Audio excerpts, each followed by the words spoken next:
Vamos ler a Bíblia em um ano, começando hoje mesmo. Abrir a Bíblia no verso de Gênesis 1:1. No princípio, Deus criou os céus e a terra. Com esse verso, a Bíblia Sagrada se inicia. E por mais que você já tenha ouvido esse versículo, ele nos convida a refletir. No princípio, Deus criou os céus e a terra. No princípio, ou seja, no começo, antes de tudo, Deus falou e tudo começou. As palavras de Deus são a base da criação. Com a sua palavra, ele criou tudo o que vemos e sentimos, os céus e a terra. No singular, o termo céu refere-se à região firmament, ou seja, à atmosfera, a extensão celeste visível, separada da terra.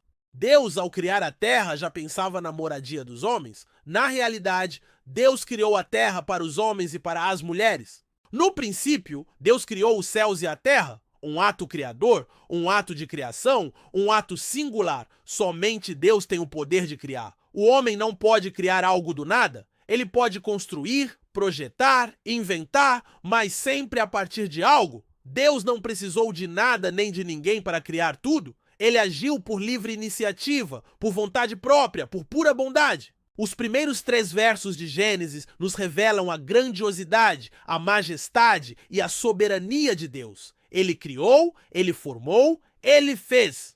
No princípio, Deus criou os céus e a terra era sem forma e vazia, e o céu não tinha começo, e o Espírito de Deus se movia sobre a superfície das águas. E disse Deus: haja, seja a luz, e a luz se fez. E Deus viu a luz que era boa, e Deus a separou dos mistérios. E chamou Deus o dia de bom e a noite de Nebuchadnezzar. No princípio, Deus criou os céus e a terra. A criação do mundo, obra de Deus, exalta a grandeza do Criador. A terra, no estado inicial, era um caos, uma massa informe, desordenada, sem vida. Era um grande oceano, sem ser, sem forma, sem direção, sem sentido, sem rumo, sem vida, sem alma, sem Deus. Havia apenas as águas, o abismo, o vácuo, a matéria-prima, o caos. Mas o Espírito de Deus se movia sobre a superfície das águas. Um sopro divino se movia sobre a superfície das águas. Deus estava ali, Deus se importava, Deus agia. Deus queria transformar a terra, dar ordem ao caos, dar forma à matéria, dar vida à inércia, dar sentido à desordem, dar cor aos tons de cinza, dar luminosidade ao véu da escuridão. A terra precisava de luz, precisava de cores, precisava de Deus. Deus sabia disso. E para Deus, a terra, apesar da distância, era como se estivesse a um passo, porque Deus estava ali, perto da terra, sobre a superfície das águas. E Deus falou e a luz se fez. A primeira obra de Deus, a primeira obra da criação, a primeira obra da semana foi a criação da luz. Para a luz, Deus reservou um tempo especial, um tempo único, um tempo singular. Deus o fez no primeiro dia.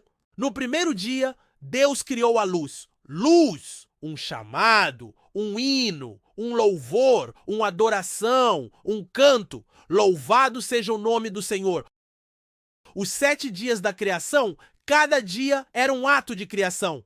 Cada dia era um ato de Deus, um ato singular. Deus criou no primeiro dia a luz, no segundo dia o firmamento. No terceiro dia, Deus criou a terra, o mar e a vegetação. No quarto dia, Deus criou o sol, a lua e as estrelas. No quinto dia, Deus criou os pássaros e os peixes. No sexto dia, Deus criou os animais e o homem. No sétimo dia, Deus terminou a obra da criação e descansou.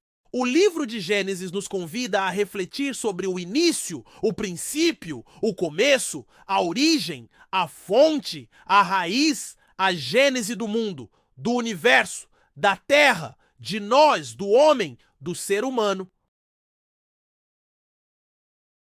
De onde viemos? Qual a nossa origem?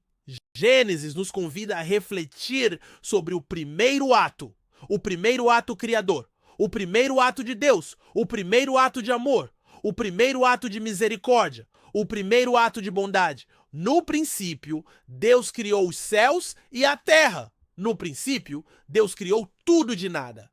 Deus criou tudo por amor, por misericórdia, por bondade, por graça? No princípio, Deus criou tudo